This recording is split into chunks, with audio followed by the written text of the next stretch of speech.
नमस्कार, हिमाचल बुलेटिन में आपका स्वागत है। पेश है आज के समाचार।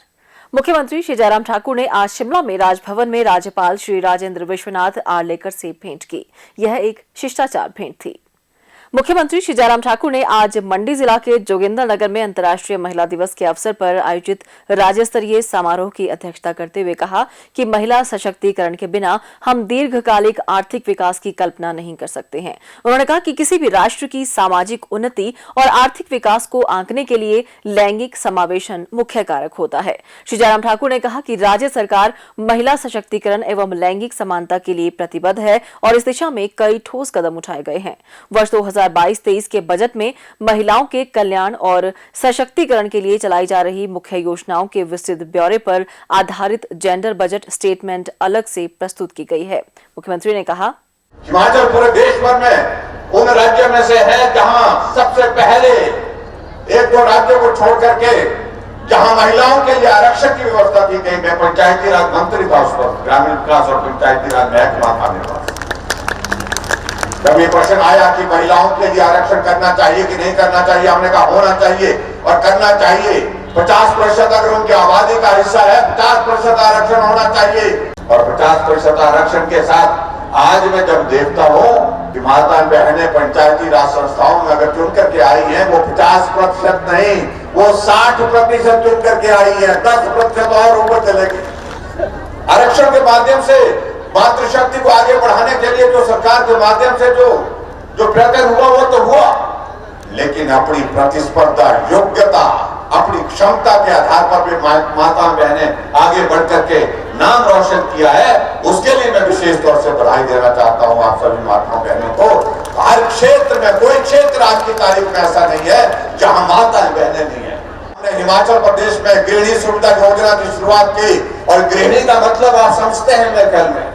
और आज मुझे इस बात की प्रसन्नता है कि हिमाचल पूरे देश में पहला राज्य है जहां हर घर, गरीब के घर में भी, गरीब मां बहन के घर में भी गैस का चूल्हा पहुंचा है। 3,25,000 से ज्यादा गैस के चूल्हे घर घर में हम पहुंचा करके आए ताकि हमारी गरीब बहनें भी गैस की सेवा, गैस के माध्यम से खाना बना सके। पिछले बजट में हमने जितनी भी बेटी हमारी ऐसी है जो बीपीएल परिवार की है, उन बीपीएल परिवार की बेटी जब दूसरे परिवार में शादी होने के पश्चात जाती है तो कुछ मदद करनी चाहिए। हमारे मन में ये भाव था, हमने एक बात कही है कि जहां गरीब होगा वहां हमारी सरकार खड़ी उसके साथ होगी।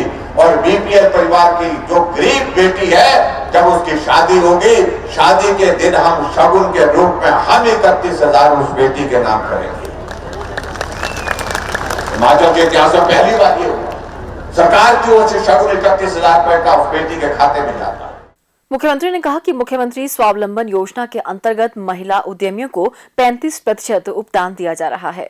उन्होंने कहा कि कोविड-19 महामारी के दौरान महिलाओं ने महिला मंडलों एवं स्वयं सहायता समूहों के माध्यम से इस वायरस के प्रसार पर नियंत्रण में मुख्य भूमिका निभाई है। श्री जयराम ठाकुर ने कहा कि आंगनबाड़ी कार्यकर्ताओं, आंगनबाड़ी सहायिकाओं और आशा कार्यकर्ताओं के मानदेय में सम्मानजनक वृद्धि की गई है।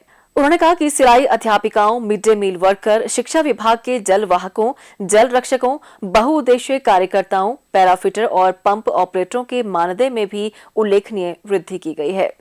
श्री जयराम ठाकुर ने इस अवसर पर ग्राम पंचायत जलपैहड़ के सेरू में पशु अस्पताल खोलने और नागरिक अस्पताल जोगिंद्रनगर व लड़भड़ोल में अल्ट्रासाउंड मशीन स्थापित करने तथा राजकीय माध्यमिक विद्यालय योरा को उच्च विद्यालय में स्तरोन्नत करने की घोषणा की। उन्होंने कहा कि जोगिंद्रनगर में बहुमंजिला पार्किंग का निर्माण किया जाएगा। मुख्यमंत्री ने इस अवसर पर एक शिशु को अन्न खिलाकर अन्नप्राशन कार्यक्रम में भी भाग लिया। इसके अतिरिक्त विभिन्न क्षेत्रों में उपलब्धि प्राप्त करने वाली महिलाओं को पुरस्कृत भी किया।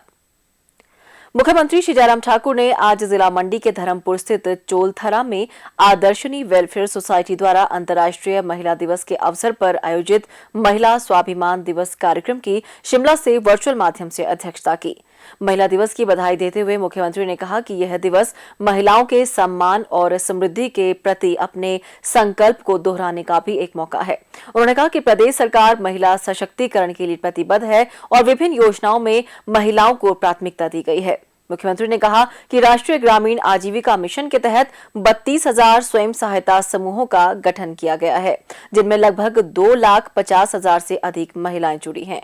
मुख्यमंत्री ने आदर्शनी वेलफेयर सोसाइटी द्वारा समाज कल्याण की दिशा में किए जा रहे विभिन्न प्रयासों की सराहना करते हुए कहा कि इस संस्था ने कोरोना संकट काल के दौरान उल्लेखनीय कार्य किए हैं। मुख्यमंत्री ने कहा, हिमाचल प्रदेश में अभी हमने 4 दिन पहले बजट प्रस्तुत किया और उसमें आप इस बात को भी देखते होंगे कि हमने बहुत ज्यादा फोकस जो है वो मातृशक्ति पर किया है, माताओं बहनों के काम के लिए किया है।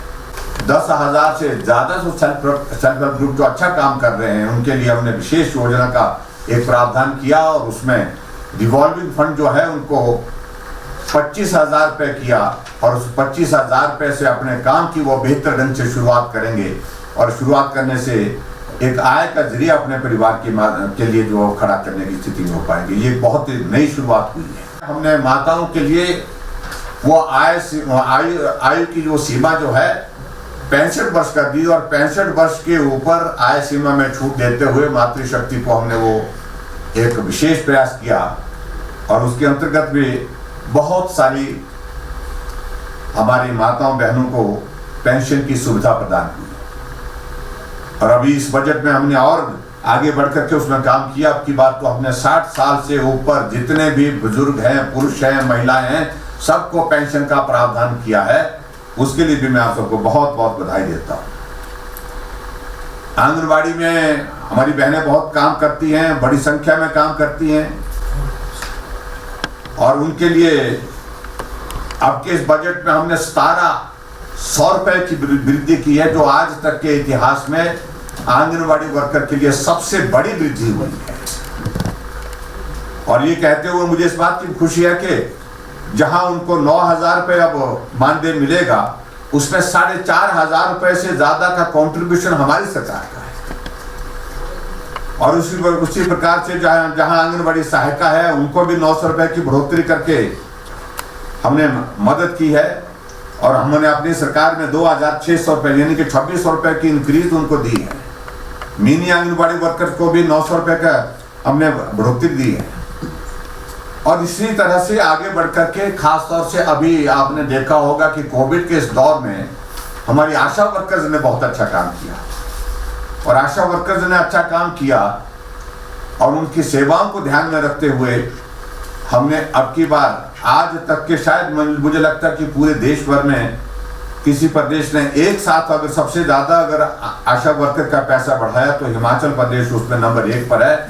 हमने 1,825 रुपए की बढ़ोतरी एक साथ उनकी जो है प्रतिमाह की और ऐसे में मैं कह सकता हूं कि आशा वर्कर का जो काम रहा है वो जो सराहनीय काम रहा है उस दृष्टि से उनको सम्मानित करने की जरूरत थी, तो उनको सम्मानित किया है। सिलाई वर्कर के लिए भी हमने 900 रुपए की बढ़ोतरी की है और मिड डे मील में जो हमारी बहनें काम कर रही है उनको भी 900 रुपए की बढ़ोतरी की है। ये दोनों बढ़ोतरियां भी आज तक के हमारे हिमाचल प्रदेश के बजट में सबसे बड़ी बढ़ोतरियां हैं और इस तरह से अलग अलग योजनाओं के माध्यम से जहां भी मातृशक्ति को हम मदद करने की स्थिति में हो सकते थे हमने उनको मदद करने की कोशिश की। मुख्यमंत्री श्री जयराम ठाकुर ने पंचायती राज संस्थाओं के प्रतिनिधियों से आम आदमी को प्रदेश सरकार की कल्याणकारी योजनाओं और कार्यक्रमों का लाभ सुनिश्चित करने के लिए निरंतर प्रयास करने का आग्रह किया है। वे आज शिमला से अंतर्राष्ट्रीय महिला दिवस के अवसर पर एक संस्था द्वारा आयोजित प्राइड ऑफ हिमाचल वेबिनार को संबोधित कर रहे थे। इस कार्यक्रम में शिमला, सोलन और सिरमौर जिला की 429 पंचायतों की महिला प्रधानों और विभिन्न क्षेत्रों में श्रेष्ठ प्रदर्शन कर प्रदेश का नाम रोशन करने वाली महिलाओं ने भाग लिया। मुख्यमंत्री ने कहा कि पंचायती राज संस्थाओं के प्रतिनिधियों को लोगों को सरकार की योजनाओं के बारे में जागरूक करने के साथ साथ समाज में सकारात्मक बदलाव लाने के प्रयास करने चाहिए। श्री जयराम ठाकुर ने कहा कि प्रदेश के हर क्षेत्र में महिलाओं की सहभागिता और अपने दायित्वों के निर्वहन में सक्रियता सराहनीय है। सरकार द्वारा महिला सशक्तिकरण के लिए अनेक महत्वाकांक्षी योजनाएं और कार्यक्रम कार्यान्वित किए जा रहे हैं। उन्होंने कहा कि वित्त वर्ष 2022-23 के बजट में महिलाओं के समग्र विकास और उन्हें आगे बढ़ने के अवसर प्रदान करने के लिए अनेक नवोन्मेषी प्रयास किए गए हैं। उन्होंने महिला सशक्तिकरण पर केंद्रित प्रदेश सरकार की विभिन्न योजनाओं की विस्तृत जानकारी भी प्रदान की। हिमाचल बुलेटिन देखने के लिए सब्सक्राइब करें YouTube channel IPR Himachal, follow करें ट्विटर @DPRHP, लाइक करें Facebook page information and public relations department Himachal Pradesh, visit करें वेबसाइट www.himachalpr.gov.in। इस अंक में इतना ही। कल फिर होगी मुलाकात। दीजिए इजाजत। नमस्कार।